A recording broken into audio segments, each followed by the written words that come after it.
Shalom, selamat malam Bapak Ibu Saudara yang dikasihi oleh Tuhan. Kita masih di seri yang ini seri 98 Saudara ya. Kitab Ulangan kita. Latar belakangnya dengan jelas ya. Bangsa ini telah dipilih Tuhan, kitab Kejadian, kitab Keluaran ditebus, penebusan dari Mesir dengan kemah yang tabernakel yang lengkap. Lalu kitab Imamat ditulis dalam waktu 1 bulan, mengajar mereka untuk belajar hidup dalam kekudusan. Dan kitab Bilangan kata kuncinya persiapan, dipersiapkan memiliki tanah perjanjian. Musa akan mati sebelum masuk, orang Israel masuk tanah perjanjian. Dan kitab Ulangan ini mencatat 4 khotbah Musa yang didengar oleh generasi baru itu. Kata kunci kitab Ulangan adalah renewal, pembaharuan apa? Perjanjian Musa. Karena generasi sebelumnya mereka belum belajar, mereka harus belajar, diperbaharui. Ayat kuncinya kita baca 2, 3. Dengarlah hai orang Israel, Tuhan itu Allah kita, Tuhan itu Esa. Kasihilah Tuhan Allahmu dengan segenap hatimu dan dengan segenap jiwamu dan dengan segenap kekuatanmu. Jadi Ulangan adalah pembaruan perjanjian Musa, pelajaran walk through the Bible, berjalan melalui Alkitab, memberi kata kunci kitab Ulangan dalam frasa duet, berjalan bersama-sama, berlari bersama-sama. Hukum pertama di Keluaran dan hukum kedua dalam kitab Ulangan ini. Ulangan pasal 33, kita sudah sampai pada bagian yang terakhir tentang transisi Musa, apa yang Tuhan lakukan, dan kita sudah belajar Yosua dan kitab hukum itu ditaruh di tabut, dekat tabut. Nyanyian Musa sudah kita pelajarin. Kita masih di sini ya. Musa memberkati orang Israel. Ayat kuncinya selalu dibaca ayat 1, 2, 3. Inilah berkat yang diberikan Musa abdi Allah itu kepada orang Israel sebelum ia mati. Berkat apa saja? Berkatnya Ruben, anak pertama. Berkatnya Yehuda, itu anak kedua. Simeon nomor 3 digabung. Lewi anak keempat. Lalu Benyamin anak ke-12. Berkatnya Yusuf, Efraim dan Manasye. Yang terakhir kita belajar sebelum belajar vapor ya. Kita belajar tentang berkatnya Sebulon dan Naftali. Sesudah ini berkatnya siapa? Berkatnya Gad. Ayo kita baca 2, 3. Tentang Gad ia berkata, terpujilah dia yang memberi kelapangan kepada Gad. Seperti singa betina ia diam dan menerkam lengan, bahkan batu kepala. Ia memilih bagian yang terutama, sebab di sanalah tersimpan bagian panglima. Ia datang kepada para kepala bangsa itu. Dilakukannya kebenaran Tuhan serta penghukuman-penghukumannya bersama-sama dengan orang Israel. Kalau saudara baca ini, kalau nggak belajar ya, bingung ya. Apa arti ini? Terpujilah ia, siapa? Memuji Tuhan, betul. Lalu memberi kelapangan kepada Gad. Apa itu? Kenapa disebut seperti singa? Kenapa Gad memilih bagian yang terutama, bagian panglima? Kenapa dia datang kepada kepala bangsa, melakukan kebenaran Tuhan dan penghukuman bersama orang Israel? Oke, pelan-pelan. Mesti dilihat ya, berkat Gad. Kenapa seperti ini? Karena suku Gad, merupakan salah satu suku yang sudah memiliki tanah perjanjian. Stop. Jadi ingat ya ceritanya. Kenapa kitab Ulangan ini ditulis? Karena kata kuncinya renewal, memperbarui, pembaruan. Pembaruan apa? Perjanjian Musa. Kenapa mesti diperbaharui? Karena generasi baru ini yang mau menyeberang masuk tanah perjanjian, belum memiliki tanah perjanjian, mereka harus mengulangi hukum Tuhan. Perjanjian Musa itu, Taurat itu. Tapi, beda. Suku Gad sudah punya tanah. Padahal sebagian besar Israel mau nyebrang, mau mengklaim tanah itu. Tuhan sudah kasih, pasti kasih, tapi dengan cara perang. Makanya mereka dengar Musa khotbah, 4 khotbah Musa dari kitab Ulangan pasal 1 sampai pasal 33 ini, 4 khotbah Musa, khotbah berkat ini di tanahnya milik Gad. Jadi mereka, ini negeri kami, saya sudah punyai. Ingat ya, waktu penaklukan awal, sebelum orang Israel merebut Kanaan di sebelah barat, mereka mau menyeberang. Tapi suku Gad sudah punya tanah. Jadi Musa khotbah, kita lihat petanya ya. Nah sekarang gini, lihat Gad, tulisan GAD ya, warna abu ya di tempat saya ya.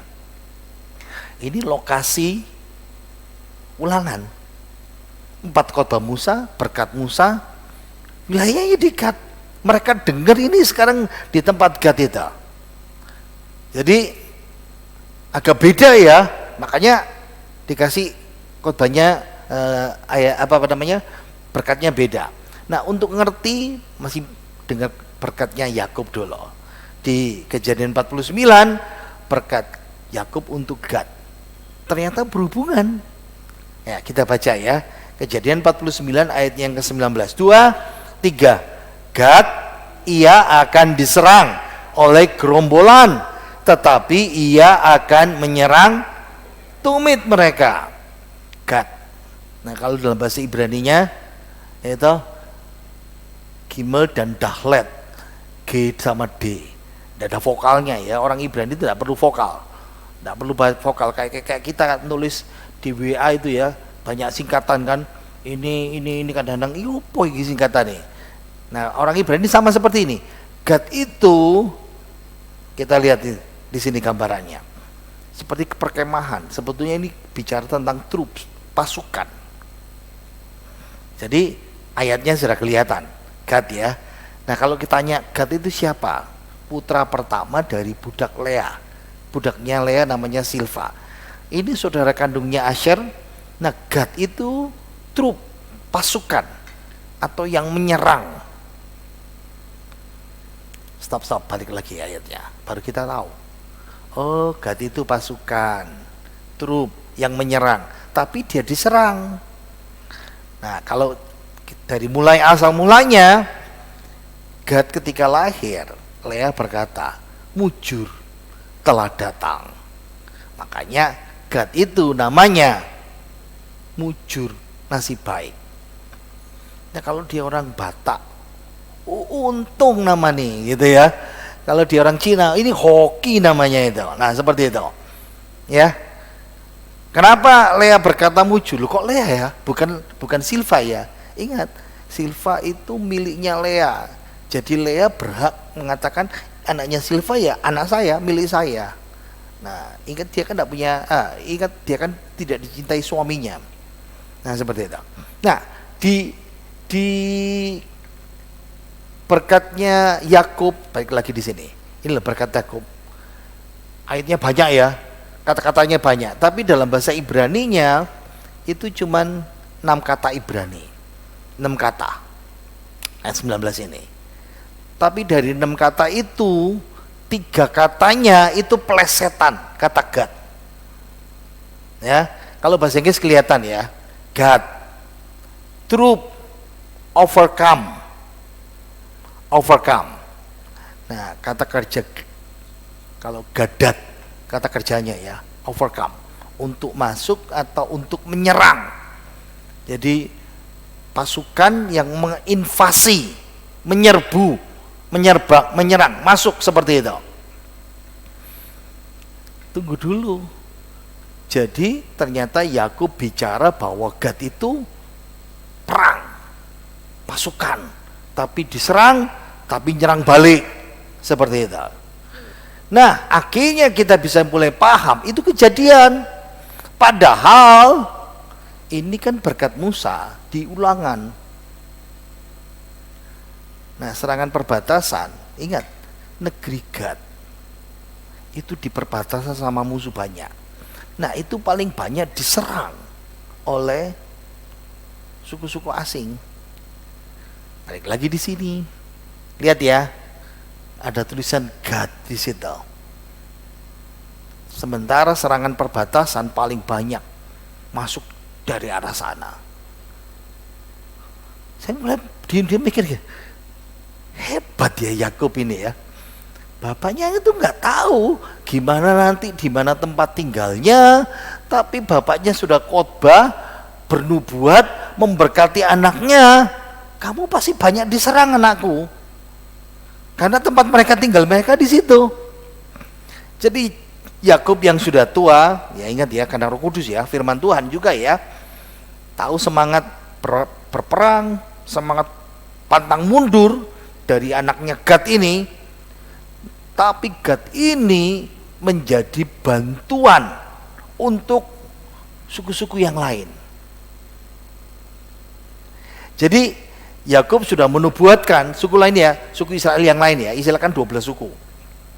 Jadi Yakub sudah menubuatkan bahwa Gad itu memerlukan seluruh kecerdikannya, keberaniannya, kegigihannya untuk bertempur. Kenapa? Terus-menerus diserang dari perbatasan. Lihat ya, gerombolan-gerombolan yang berkeliaran itu paling banyak. Jadi nanti pada waktu kitab zaman Hakim-Hakim, serangan datang bertubi-tubi. Nah, berkat Allah melalui Yakub pakai permainan kata bahasa Ibrani, namanya anaknya Gad. Artinya pasukan yang menyerang, overcome, menyerang tapi menang, menyerang balik, menyerbu dari gurun yang penuh keganasan dan kekejaman.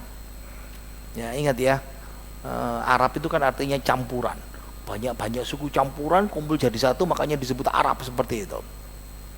Oke, berkat Yakub menubuatkan Gad diserang tapi menang, sanggup mengusir musuh-musuhnya. Nah, dari berkat ini sekarang kita mulai belajar memahami berkatnya Musa, baru mulai kebuka sedikit. Ayo kita baca 2, 3. Tentang Gad ia berkata, terpujilah dia yang memberi kelapangan kepada Gad. Seperti singa betina ia diam dan menerkam lengan, bahkan batu kepala. Ia memilih bagian yang terutama, sebab di sanalah tersimpan bagian panglima.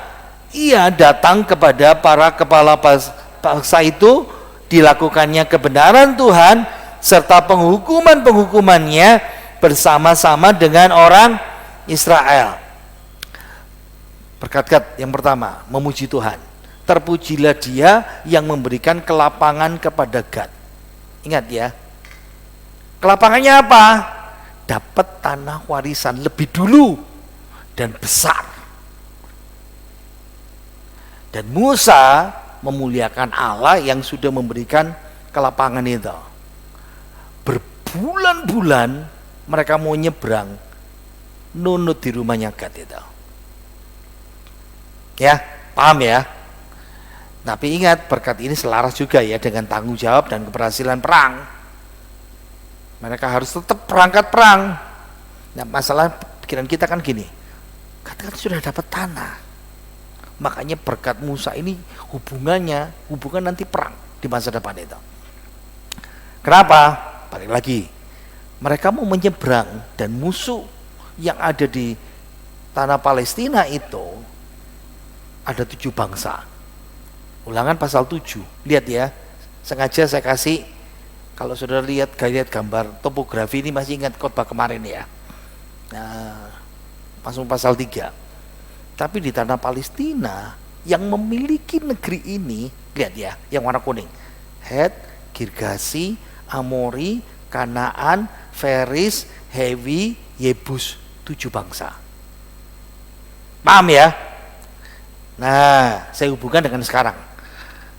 Palestina mengklaim Israel itu merebut wilayah mereka. Lihat ya, di atas Lebanon. Kalau itu pemilik sekarang, ada Syria di sana, ada Yordan di sana, ada Egypt, Mesir, ada Palestina ya, di Gaza Strip itu ya. Lalu di sana, lalu Israel di tengah seperti itu. Balik lagi. Jadi ini pernah saya keluarkan, tapi saya keluarkan lagi supaya paham ini. Palestina tidak disebutkan, tidak ada waktu pendudukan masuk, karena mereka juga perampas. Ya, Ulangan pasal 2 ayat 23. Orang Ewi yang diam di kampung-kampung sampai Gaza, balik lagi di sini. Lihat tanah Palestina di sini. Ini miliknya siapa? Orang Ewi, bukan orang Palestina. Dengerin ya, dari sini. Nah, Ulangan. Lalu dipunahkan orang dari Kaftor, Pulau Kaftor di sini. Ini Pulau Kreta, masuk ke sini. Nah, tunggu dulu. Tapi orang Ewi sudah mati. Lalu sudah berkata, karena ada orang Palestina, orang Kaftor. Tapi istilah Palestina nggak sama. Karena orang Palestina sekarang ini campuran zaman modern ini. Campuran siapa? Penduduk lokal dan kelompok Muslim. Kenapa? Ingat ya, waktu perang salib, Yerusalem direbut Turki. Bizantin itu kerajaan Kristen. Bizantin kalah sama Turki. Turki menjajah Palestina. Siapa yang dimasukkan? Orang Muslim Bosnia, Balkan, Kaukasus, Sudan, Mesir, Suriah, Libanon. Masih penjajah Inggris masukkan juga di situ. Dan mereka bangsa pendatang kayak gini ya.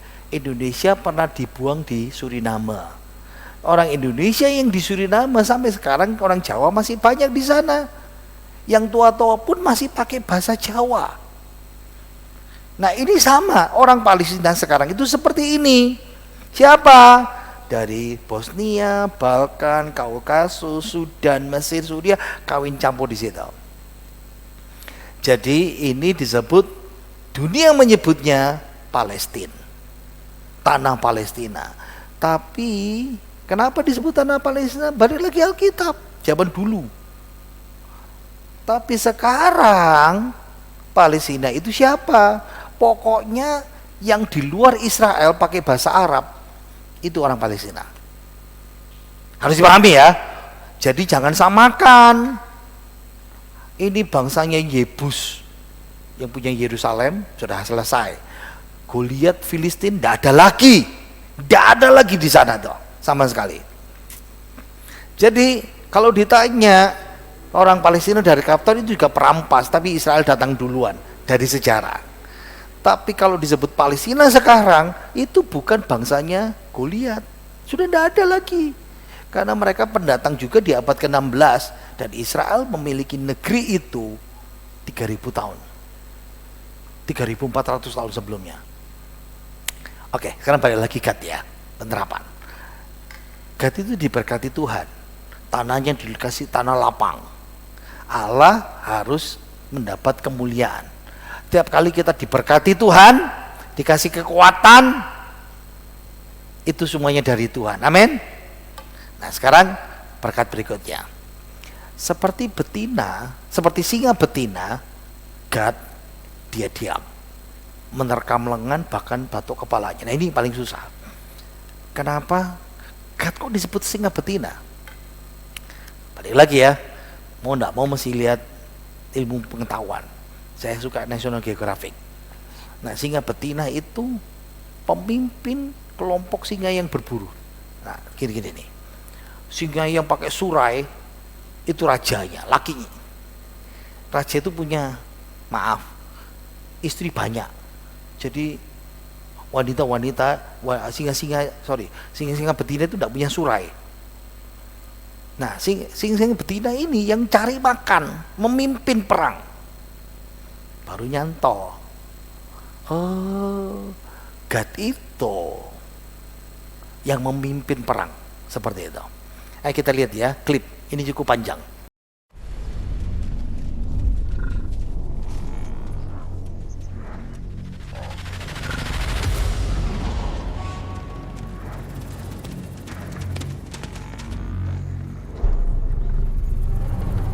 Tata is ready. Lured by the promise of water, The heavyweights arrive.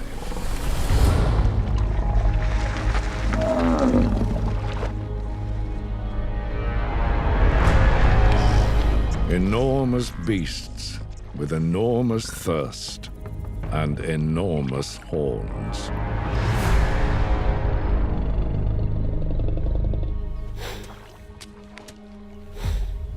Tata can't take them on alone. She won't have to. The teens are primed and ready.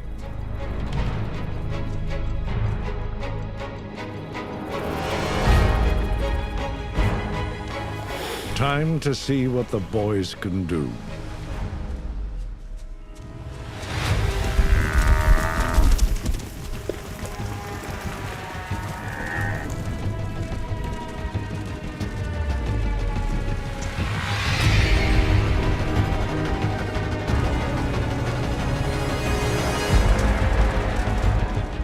Under Tata's guidance, the teens isolate a pair of buffalo.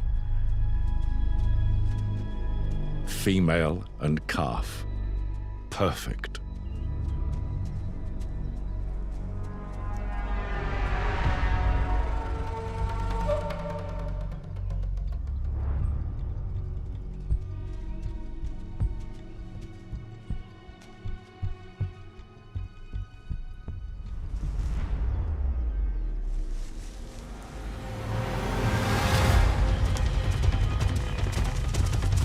The teacher creates a distraction.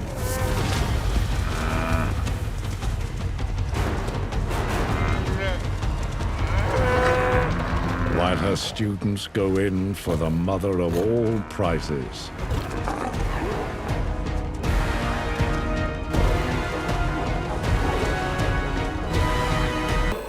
Jadi God disebut singa betina, ya. Jadi mimpin perang, menyiapkan makanan semuanya, dan diberkati karena kesetiaan mereka dalam pertempuran. Pertempuran apa? Melawan 7 bangsa Kanaan. Loh, kan mereka kan sudah punya tanah. Nah, jadi Gad adalah singa betina yang menjadi suku pemberani berkemenangan, bahkan tanpa takut laksana singa yang akan menerkam lengan bahkan batu kepalanya. Jadi suku Gad itu selalu digambarkan sebagai truk tentara yang mimpin, walaupun mereka sudah punya, tapi mereka harus berangkat. Nah, pada masa Daud, terdapat suku Gad yang dimetaforakan sebagai rupa singa. Baru ngebaca Tawari. Juga ada dari orang Gad, waktu Daud sedang berjuang awal, memisahkan diri, pergi kepada Daud, pahlawan yang gagah perkasa, orang yang sanggup berperang, pandai menggunakan perisai, dan rupa mereka seperti singa.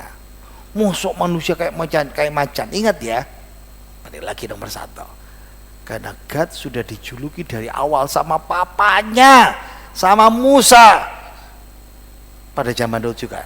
Jadi Gad itu pejuang yang gagah berani, digambarkan seperti singa. Wah, asik ya, saya belajar.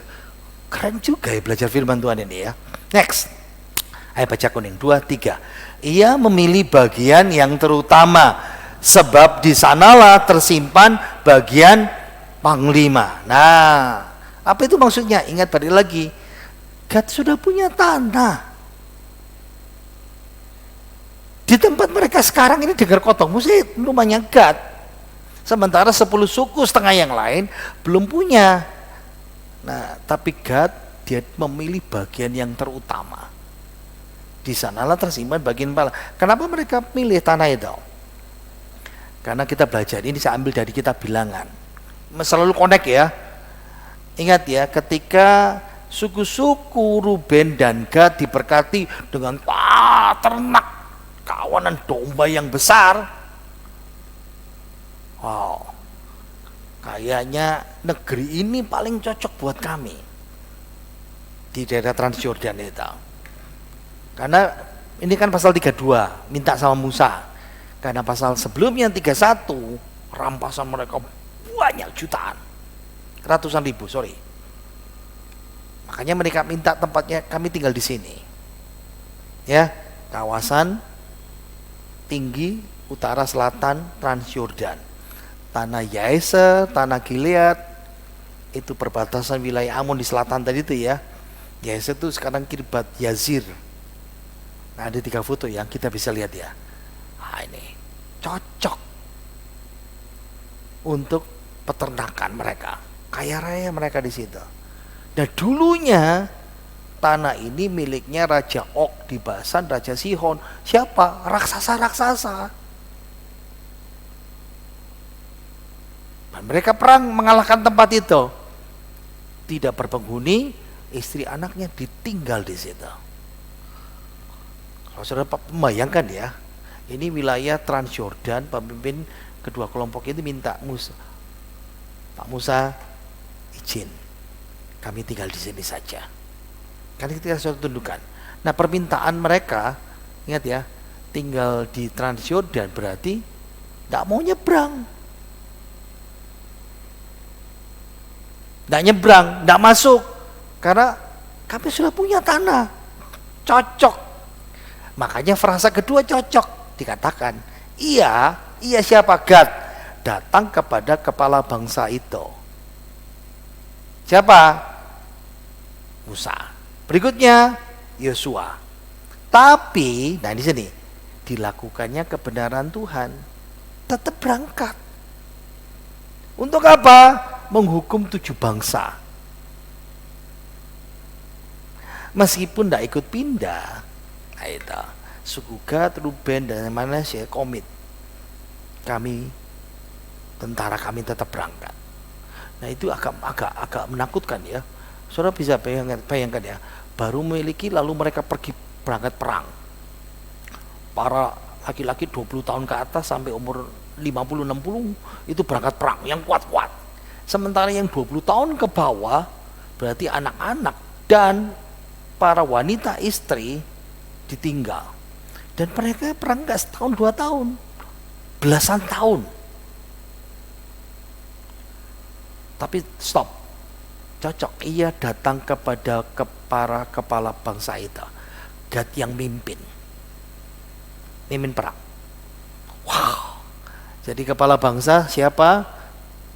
Waktu Musa ada Musa, setelah Musa mati Yosua, tapi mereka berangkat. Jadi komitmennya dipegang puluhan tahun sampai semua 10 suku dapat tanah. Lalu datang sampai Yosua, semua sudah dapat, boleh tidak kami pulang? Wow, perang sampai puluhan tahun saudara.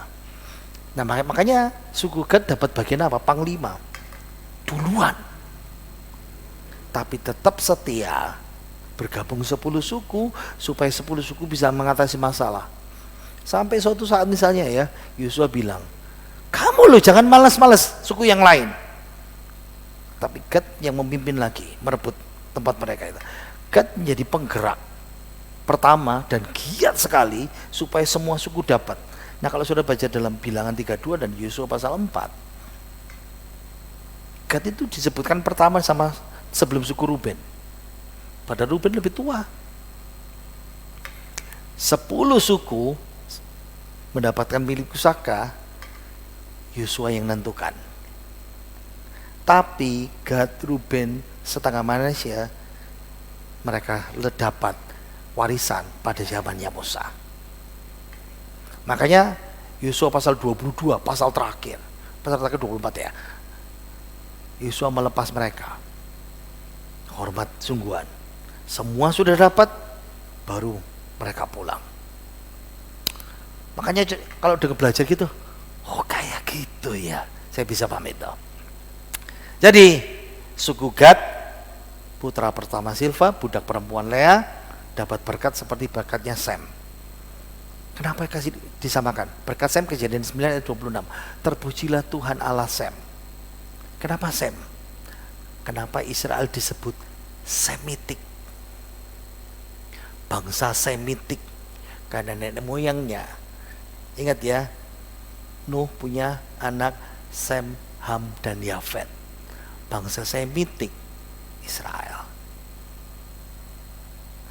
Kalau Gad diperbandingkan, terpujilah dia yang memberi kelapangan pada Gad. Wow, meskipun tidak menonjol, tapi Tuhan nganggap ini panglima, diberkati seperti kekuatan singa. Lalu saya bilang, keren-keren juga ya, setiap suku berkatnya itu unik-unik seperti ini. Saya pertama kali kesulitan untuk belajar tentang suku Gad ini. Oke, penerapan buat kita semuanya.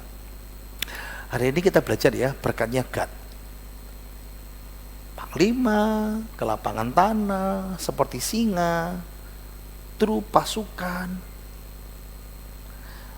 Saya mau sedikit gambarkan ya. Indonesia punya tentara. Tapi kalau mau jadi pasukan khusus, itu tidak semua orang bisa. Orang Amerika punya juga pasukan khusus. Kalau Angkatan Laut Amerika Serikat ada namanya Navy SEAL. Dan ujian masuknya susah ya. Kita lihat klipnya dulu.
Stand up straight.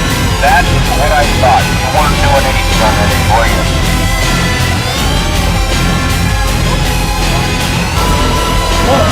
Let's go. 6 feet from the log in front of you.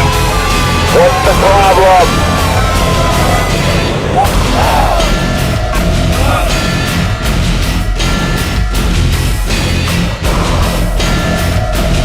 Three, two.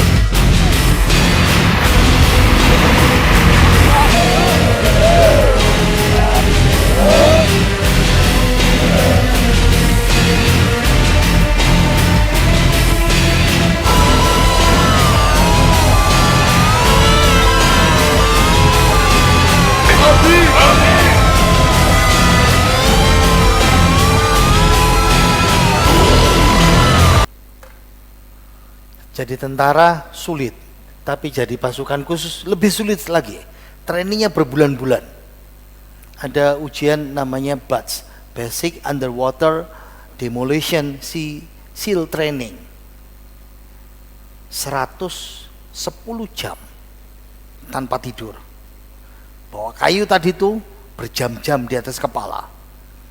Berenang tidak terhitung, berlari tanpa henti. Yang paling susah yang tadi itu dalam kolam renang itu. Kenapa? Ada yang sampai berjam-jam dan regulator ditarik. Dari tentara yang ikut Navy SEAL 94% gagal. Padahal tentara butuh pasukan khusus banyak. Lalu diadakan penelitian. Hasilnya mengejutkan. Laki-laki yang kayak Hercules, belenduk itu, badannya besar-besar, maco.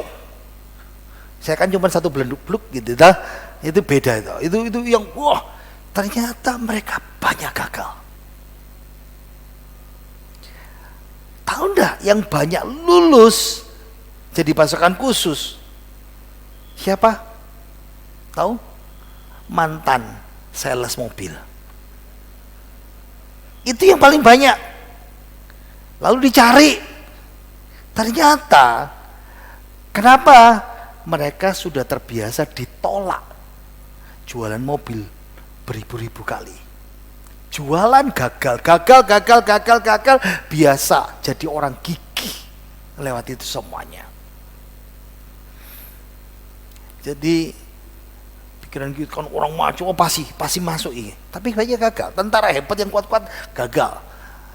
Yang kerempeng-kerempeng, yang hebat, yang bertahan karena mereka sudah terbiasa gagal. Hari ini kita belajar GAT kan? Kenapa disebut singa? Pasukan. Tinggal di perbatasan banyak diserang. Biasa diganggu. Tapi terbiasa mengatasi. Saya mau terapkan satu hal buat kita. Kenapa sih kadang-kadang Tuhan izinkan kita melewati banyak ujian yang buat kita jatuh gagal. Karena Tuhan mau kita mau jadi pemenang. Paham? Melewati banyak hal sampai ditempa kuat. Nggak menyerah. Dan itu Tuhan perlakukan dari suku Gad. Saudara dan saya juga. Ayo kita berdoa. Kami bersyukur